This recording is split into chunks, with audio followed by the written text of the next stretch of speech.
മൈസൂരെത്തി ഞങ്ങൾ ബുക്ക് ചെയ്ത റൂമിലേക്കാണ് ആദ്യം പോയത്. ഞങ്ങളുടെ ലഗേജൊക്കെ വെച്ചിട്ട് ടൗണിലേക്ക് ഇറങ്ങാമെന്നാണ് വിചാരിക്കുന്നത്. ഇപ്പോൾ സീസൺ ആയതുകൊണ്ട് തന്നെ റൂമുകൾക്കൊക്കെ റെൻറ്റ് വളരെ കൂടുതലാണ്. ആദ്യം പോയത് മൈസൂരിലെ സുവോളജിക്കൽ പാർക്കിലേക്കാണ്. ടിക്കറ്റ് കൗണ്ടറിലൊക്കെ നല്ല തിരക്കാണ്. ഇപ്പോൾ എന്തായാലും അണ്ടർപാസ് വഴിയുള്ള എൻട്രൻസ് ആയതുകൊണ്ട് റോഡ് മുറിച്ച് കിടക്കുന്ന ബുദ്ധിമുട്ട് നമുക്ക് ഒഴിവാക്കാം. ആമി തന്നെയാണ് ടിക്കറ്റ് എടുക്കാനായിട്ടൊക്കെ പോകുന്നത്. ഇപ്പോൾ അവളതെല്ലാം ശീലമാക്കി. വലിയവർക്ക് 120 രൂപയും കുട്ടികൾക്ക് 60 രൂപയുമാണ് എൻട്രി ഫീസ്. 1892 ഈ പാർക്ക് സ്ഥാപിതമായത്. ഇന്ത്യയിലെ തന്നെ ഏറ്റവും വലിയ സുവോളജിക്കൽ പാർക്കിൽ ഒന്നാണ് മൈസൂരിലേത്.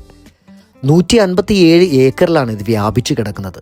ശ്രീ ചാമരാജേന്ദ്ര സുവോളജിക്കൽ ഗാർഡൻ എന്നാണ് ഇതിൻ്റെ യഥാർത്ഥ പേര്. 1300-ലധികം മൃഗങ്ങളുടെ ഒരു ആവാസ കേന്ദ്രമാണ് നമുക്ക് വേണ്ടി ഇവിടെ ഒരുക്കിയിട്ടുള്ളത്. വെള്ളക്കടുവ പോലുള്ള വംശനാശ ഭീഷണി നേരിടുന്ന ജീവികളെ കേന്ദ്രീകരിച്ചുള്ള സംരക്ഷണ പ്രവർത്തനവും ഇവിടെ നടക്കുന്നുണ്ട്.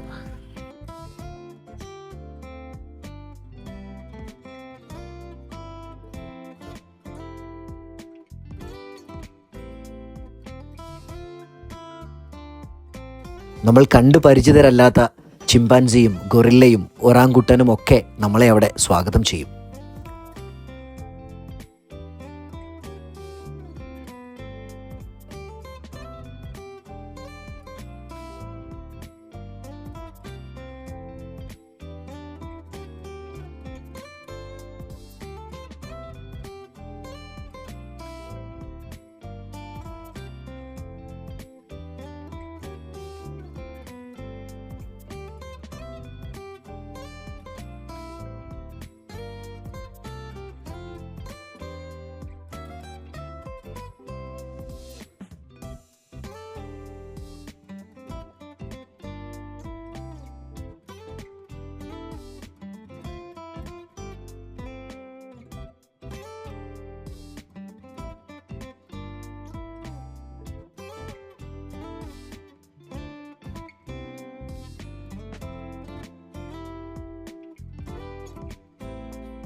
ഉരകവർഗ്ഗങ്ങളുടെ ഒരു വലിയ ശേഖരം തന്നെ ഇവിടെ ഉണ്ട്. പക്ഷേ തിരക്ക് കാരണം ഒന്നും കാണാൻ കഴിയാത്ത അവസ്ഥയിലാണുള്ളത്. ഇവനാണ് എന്നെ ഏറ്റവും കൂടുതൽ ആകർഷിച്ചത്. നമ്മുടെ ജംഗിൾ ബുക്കിലെ ബഗീര, അതെ, കരിമ്പുലി.